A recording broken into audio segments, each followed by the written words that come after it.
Hello everyone, அஸ்ஸலாமு அலைக்கும். இன்றைக்கி நாம் என்ன ரெசிபி பார்க்க போகிறோம் அப்படின்னா தீபாவளி ஸ்பெஷலான ரசமலாய் தான் பார்க்க போகிறோம். வீட்டில் இருக்க இன்க்ரீடியன்ஸ் வச்சு நாம் எப்படி செய்கிறோங்கிறத பார்க்கலாம். வாங்க ரெசிபிக்குள்ளே போகலாம்.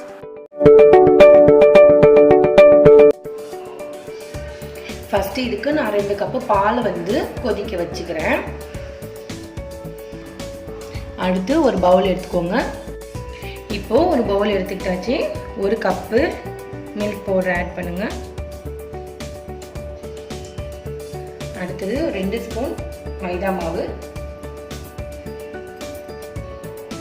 ஒரு 2 ஸ்பூன் பவுடர் சுகர், ஒரு 1/2 ஸ்பூன் பேக்கிங் பவுடர், ஒரு பிஞ்சு சால்ட்டு, நுணுக்குன ஏலக்காய் அந்த சீடை மட்டும் 2 இது போட்டுக்கிறேன். ஒரு 2 ஸ்பூன் கீ ஆட் பண்ணிக்கிறேன். இது எல்லாமே இப்போ நல்லா மிக்ஸ் பண்ணிக்கலாம்.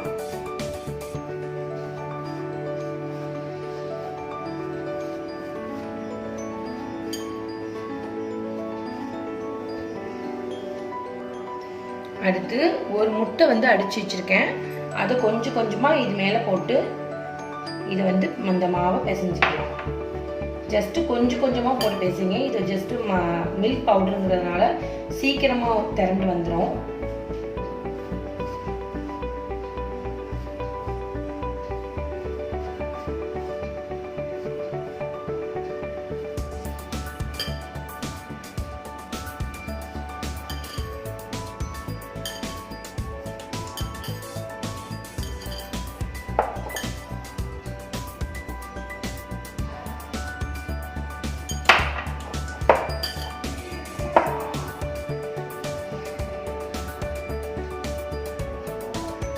இப்போ நம்ம மாவு ரெடி ஆயிடுச்சு. நம்ம பால் எப்படி இருக்குன்னு பார்க்கலாம். 2 கப்பு பால் கொஞ்சம் கொதிச்சிருச்சு. இப்போ திரும்பவும் நம்ம கொதிக்க வைக்கலாம். 1 கப்பு சுகர் ஆட் பண்ணிக்கோங்க. இதில் ஒரு 4-5 ஏலக்காய் பிச்சு போட்டுக்கோங்க. அடுத்தது ஒரு பிஞ்சு சாஃப்ரான் போட்டுக்கோங்க. குங்குமப்பூ போட்டுக்கோங்க. இதில் நட்ஸ் பவுடர் ஆட் பண்ணிக்கோங்க.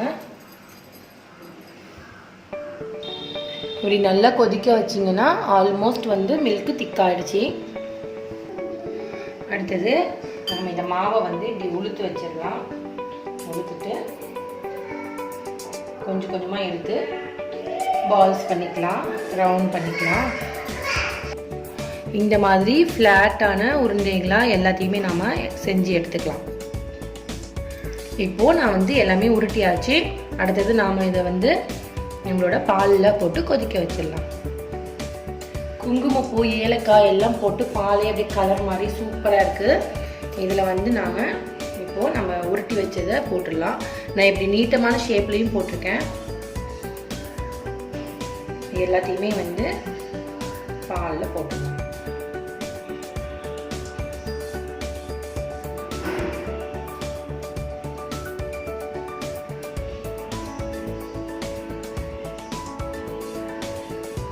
இப்போ இதை நம்ம க்ளோஸ் பண்ணி வச்சு கொதிக்க விட்டுடலாம் ஒரு 5 மினிட்ஸ்.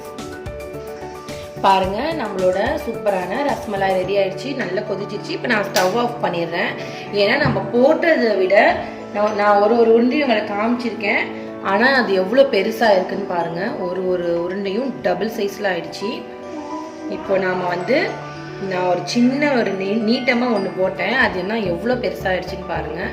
இப்படி தான் இருக்கும். இதுதான் கரெக்டான கன்சிஸ்டன்சி. இப்போ நம்ம ஸ்டவ் ஆஃப் பண்ணிவிட்டு இது நல்லா கூல் ஆக்கிடலாம்.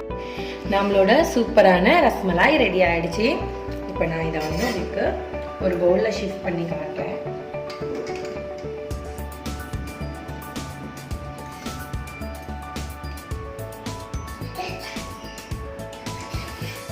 அவ்வளோ பெருசாக நல்லா ஆயிடுச்சு.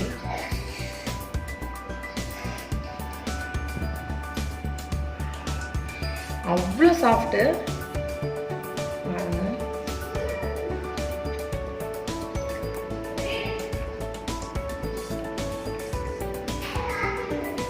இந்த அளவுக்கு சாஃப்டா இருந்துச்சு.